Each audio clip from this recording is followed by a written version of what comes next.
बोलो जयकारा बोल मेरे श्री गुरु महाराज की जय। पानी की प्राची में भिगोने के लिए रख देते, पुनः उन्हें कुटकर भट्टी चूना में मिला देते। उस समय सीमेंट की जगह बिल्डिंगों में इसी का प्रयोग किया जाता। उधर कागज अथवा लकड़ी के टुकड़े देखते तो उन्हें उठाकर आग जलाने के लिए लंगर में पहुंचा देते। दरबार के प्रति हित चिंता पर गाढ़ आस्था, श्रद्धा और विश्वास के साथ जीवन पर्यंत सेवा करते हुए गुरु चरणों में लीन हो गए। महात्मा दर्शन संतोषानंद जी बाल्यकाल से ही श्री गुरु महाराज जी के चरणों में शरणागत हो गए थे। जब वह कुछ बड़े हुए तो उनकी सेवा मशीनरी डिपार्टमेंट में लगा दी गई। श्री प्रभु जी की अपार कृपा से वह इस कार्य में इतने निर्गुण हो गए कि श्री अनंतपुर के सभी गांवों एवं विभिन्न विभागों में लगी मशीनों में जब भी कोई खराबी आती तो उसे ठीक करने के लिए इन्हें ही बुलाया जाता। यह जिस भी मशीन को हाथ लगा देते अद्भुत चमत्कार हो जाता। खराब से खराब मशीन जिसे कोई मैकेनिक ठीक न कर पाता, उनका हाथ लगते ही कार्य करना आरंभ कर देती। बहुत समय पहले की बात है, एक बार वह सेवा कार्य के लिए ग्वालियर गए। वहाँ का कार्य पूरा करके वापस आ रहे थे तो देहरदा के मार्ग में पुल के आगे एक कार खड़ी देखी। जैसे कि समीप आए तो पता चले कि उसमें ग्वालियर स्टेशन के महाराजा सिंधिया के वंशज बैठे हुए थे और कुछ परेशान दिखाई दे रहे थे। कारण पूछने पर उन्होंने कहा कि हमारी गाड़ी यहाँ इस निर्जन स्थान पर आकर रुक गई है, इंजन काम नहीं कर रहा और आसपास कोई मैकेनिक और दुकान भी नहीं है, ड्राइवर इसे ठीक नहीं कर पा रहा। ऐसी घड़ी में भगवान को याद कर रहा था कि वह ही आकर मेरी मदद करे। भगवान ने शायद मेरी विनती सुन ली है जो उन्होंने आपको मदद के लिए भेजा है। महात्मा जी ने ड्राइवर को कहा कि गाड़ी का बोनट खोलो। बोनट को ऊंचा करके मशीनरी को देखा।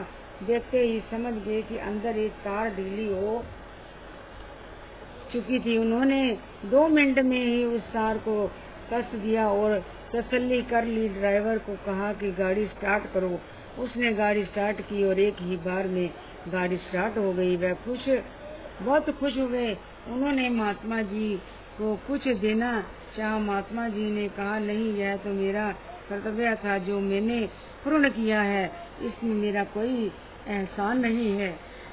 उन्होंने पूछा कि आप कहाँ के रहने वाले हैं? महात्मा जी ने कहा कि यहाँ से 30-35 किलोमीटर पर हमारा श्री अनंतपुर दरबार है, हम वहाँ सेवा करते हैं। उन्हें स्मरण हो आया कि उनके बाप दादा कहा करते थे कि यहाँ इस क्षेत्र में हमारी जमीन है जो पहले बियावान जंगल हुआ करती थी। कुछ महात्मा जन आए और उस भूमि को खरीद लिया और झाड़ जखाड़ से भरी हुई भूमि को आबाद करने में जुट गए। अपने कठिन परिश्रम द्वारा उन्होंने थोड़े ही दिनों में ही इस धरती की काया पलट दी। इस विषय में जब उन्होंने कुछ पूछताछ करनी चाहिए तो महात्मा जी ने बताया कि अब तो वहाँ बहुत बड़ा आश्रम बन गया है। हिंसक पशुओं से भरा वह बेहद जंगल आज महातीर्थ धाम के रूप में प्रतीत हो चुका है। वह कहने लगे कि अभी मैं किसी आवश्यक कार्य से इंदौर जा रहा हूँ। इस पुण्य धरती को नमन करने के लिए अवश्य आऊँगा। महात्मा जी का धन्यवाद कर उन्होंने आगे की ओर प्रस्थान किया। महात्मा जी अंतिम समय तक भक्ति भाव से श्री दरबार की सेवा में संलग्न रहे। महात्मा विचार संतोषानंद जी बहुत छोटी आयु में ही माता पिता के संग भक्ति की जिज्ञासा लिए श्री दरबार में शरणागत हो गए। श्री आज्ञा अनुसार उन्हें जो जो सेवाएं सौंपी जाती यह जी जान से उन्हें पूर्ण करते। श्री श्री 108 श्री चतुर पातशाही जी महाराज ने अपनी असीम कृपा बरसाते हुए आपको बिजली विभाग एवं मशीनरी के सब कामों में पूर्ण होने का आशीर्वाद दिया। आप श्रिंद ही इन कार्यों में पारंगत हो गए। आपकी समझ बूझ और बुद्धि इतनी कुशाग्र थी कि मशीन में हाथ डाले बिना ही केवल आवाज सुनकर उसकी खराबी को ठीक कर देते। एक बार की बात है कि सन 1973 में आनंद प्रिंटिंग प्रेस में एक नई मशीन लाई गई। बाहर से एक मैकेनिक से उसे सेट करने के लिए आया और वह एक भक्त जी को मशीन सिखाने लगा। महात्मा जी भी प्रेस में आकर कुछ दूरी पर एक कुर्सी पर बैठ जाते। 2-3 दिन सिखाने के पश्चात उसने यह परखना चाहा कि भक्त जी कितना सीख गए हैं। उसने एक गरारी के पास लगे हुए पेच को ढीला कर दिया। मशीन चलाने पर एक अजीब सी आवाज आने लगी। महात्मा जी ने दूर से भक्त जी को आवाज दी। आवाज लगाकर कहा कि मैकेनिक के फला पेच को ढीला कर दिया है, पहले उसे अच्छी तरह कसो फिर मशीन चल पाएगी। मैकेनिक महात्मा जी की सूझबूझ देखकर हैरान रह गया। पास आकर कहने लगा कि मुझे भी कितने वर्ष हो गए हैं इस काम को करते हुए, लेकिन जब तक मशीन में हाथ न डाला जाए तब तक उसकी त्रुटि को ठीक नहीं किया जा सकता। फिर आपने दूर से केवल आवाज सुनकर ही यह बता दिया कि यह वाला पेच ढीला हो गया है। वह हैरान होकर पूछने लगा कि आपने मैकेनिक की ना तो कोई पढ़ाई की है और ना ही कोई डिग्री हासिल की है, फिर आप इसमें इतने दक्ष कैसे हो गए। महात्मा जी ने कहा कि यह सब मेरे इष्ट देव श्री सतगुरुदेव जी महाराज जी की असीम अनुपमा है। उनका आशीर्वाद सदैव संग साथ है। श्री सतगुरुदेव जी महाराज जी पंचम पातशाही जी ने पावर हाउस का प्रबंध बनाया। यह आखिरी श्वास तक भक्ति में लीन रहे। भक्ति संपन्न परिवार जो सन 1930 में श्री अनंतपुर में शरणागत हुए, उनमें भक्त धर्मजस जी का नाम उल्लेखनीय है। उनके सपुत्र भक्त हरीश जी, महात्मा परम श्रद्धानंद जी 2.5 साल की अवस्था में माता पिता के साथ यहाँ पर आए। बाल्यकाल से लेकर बड़े होने तक की आज्ञा अनुसार श्री दरबार की सेवा को तन प्राण से निभाया। श्री पंचम पातशाही जी महाराज जी के समय में उनकी सेवा श्री द्वितीय पातशाही जी के श्री सियासन श्री आनंद शांति भवन में लगाई गई बगीचे की सेवा भी साथ में करते हुए श्री सियासन भी जी पर सदा हार्दिक शुद्ध भक्ति भावना से सेवा पूजा करते। श्री चरणों में उन्होंने कई बार विनय की कि महाप्रभु, आपने मुझे इस महान सेवा का सौभाग्य प्रदान कर मुझ पर अत्यंत उपकार किया है। मेरे दिल की एक साध है, वह आपकी कृपा से ही पूर्ण हो सकती है। वह साध है, मैं श्री आनंद शांति भवन में ही अंतिम श्वास लूंगा। प्रभु जी मंद मंद मुस्कुराते हुए जय फरमाते की प्रेमी, जिस भावना को हृदय से दृढ़ कर लो, कुदरत की शक्तियाँ उसको पूर्ण करने में सहयोग देती हैं। दृढ़ संकल्प एवं पूर्ण आस्था से ही प्रत्येक कार्य सफल होता है। आपके श्री वचन महात्मा जी के अंतर्मानस की गहराइयों में समा गए। हर समय इसी ध्यान में लीन रहते कि कहीं मैं इस भावना से विचलित न होने पाऊं। अन्य श्रद्धा भक्ति या विश्वास को पूर्ण रखते हुए वह श्री आनंद शांति भवन में अंतिम श्वास लेते हुए गुरु चरणों में समा गए। 10 एवं मल भक्त जी सिंधी श्री द्वितीय पातशाही जी के समय परिवार सहित श्री दरबार में शरणागत हुए। हर एक के दिल की भक्ति श्रद्धा एवं लगन अलग अलग होती है।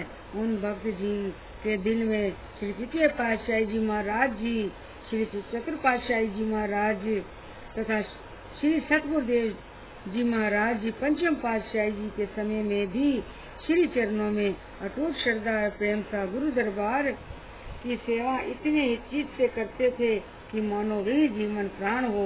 श्री गुरु आज्ञा पालन भजन स्मरण और ध्यान में भी पूरा नियम निभाते। ऐसी सच्ची भावना और दृढ़ निष्ठा होने पर कुदरत की सब शक्तियों भी सहायक हो जाती। श्री सतगुरुदेव जी महाराज जी पंचम पातशाही जी के समय उनकी सेवा गेहूं पीसने पर लगी हुई थी। प्रतिदिन के 10 बोरियां पीसते और त्योहारों पर जितनी अधिक संगत आती उतनी अधिक बोरियां पीस कर ही छुट्टी करते। एक बार जैसे ही वह अपनी सेवा में रत थे और अभी 5 बोरियां पीसने वाली पड़ी थी तो एकदम उनकी आंखों के आगे अंधेरा छा गया और वह वहीं बेहोश होकर गिर गए। बेसुध अवस्था में उन्होंने देखा कि वह शरीर छोड़ चुके हैं और धर्मराज जी उन्हें लेने के लिए आ गए हैं। धर्मराज जी अपने दूतों से कह रहे हैं कि जल्दी करो, इसके श्वास पूरे हो चुके हैं और इसे यहाँ से ले चलो। भगत जी उनसे पूछने लगे कि तुम कौन हो और मुझे कहाँ ले जाना चाहते हो। आगे उत्तर मिला, मैं धर्मराज हूँ। हर प्राणी की मृत्यु पर मुझे उसे उसके कर्मों का हिसाब करने के लिए मृत्यु लोग से ले जाना ही होता है। भक्त जी ने जोरदार आवाज में कहा, धर्मराज जी, आप मुझे ले जाने वाले कौन होते हो? अभी तो मेरी 5 बोरियां आटा पीसने वाली पड़ी हैं। मैं सेवक को अधूरी नहीं छोड़ सकता। मैं पूर्ण सतगुरुदेव जी महाराज जी का सेवक हूँ। आप मुझे उनकी आज्ञा के बिना कहीं भी नहीं ले जा सकते और ना ही मैं जा सकता हूँ। क्या आपने मेरे श्री गुरु महाराज जी से जाकर आज्ञा ली है? धर्मराज जी असमंजस में पड़ गए, क्या करें और क्या ना करें। इतने में एक आवाज आई और एक दिव्य ज्योति ने धर्मराज जी के समीप आकर कहा कि इस समय ऐसे यही छोड़ दो, इसे यही छोड़ दो, यही हमारी आज्ञा है। भगत जी ने सम्मुख श्री धर्मराज जी आलोक हो गए। भगत जी के निष्प्राण प्राणों में प्राणों का संचार होने लगा। उन्होंने आगे आंखें खोली और सोचने लगे कि मैंने सचमुच ही यह दृश्य देखा है कि यह एक सपन था। जो भी हो, यह तो पता चल गया कि श्री गुरु महाराज जी हमारे अंग संग हैं।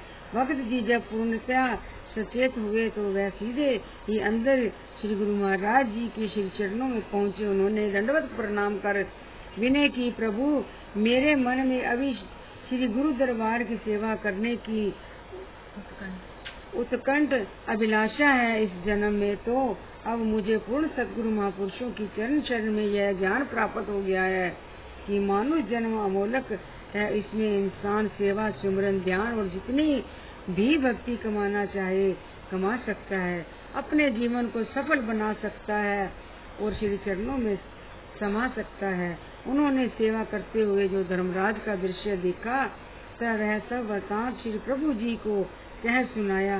आपने फरमाया, हे मल, तुम्हारी श्रद्धा, विश्वास, प्रेम तथा सेवा के प्रति अविचल भावना को देखकर हम तुम पर प्रसन्न हैं। तुम्हारे दिल में जब तक सेवा करने की इच्छा है तब तक नित्य प्रति 5 बोरियां गेहूं पीसने की रह जाएं तो सेवा से छुट्टी कर लेना। इस प्रकार जब तक चाहो सेवा करो। भक्त जी महाप्रभु जी का आभार प्रकट करते हुए प्रसन्नचित पुनः अपनी सेवा पर पहुंच गए। कुछ समय के लिए उनके पास एक भक्त जी भी सेवा के लिए आया करते थे। उसे भी उन्होंने यह श्री वचन सुना दिए कि मेरी अनुपस्थिति में भी 5 बोरियां गेहूं हमेशा पड़ी रहनी चाहिए। इस प्रकार कुछ वर्षों पश्चात जब उनका शरीर कुछ शिथिल होने लगा तो उन्होंने महाप्रभु जी से क्षमा मांगी। श्री आज्ञा पाकर उन्होंने सारी बोरियां पीस दी और अविचल भक्ति करते हुए श्री प्रभु जी के धाम में स्थान पाया। बोलो जयकारा बोल मेरे श्री गुरु महाराज की जय।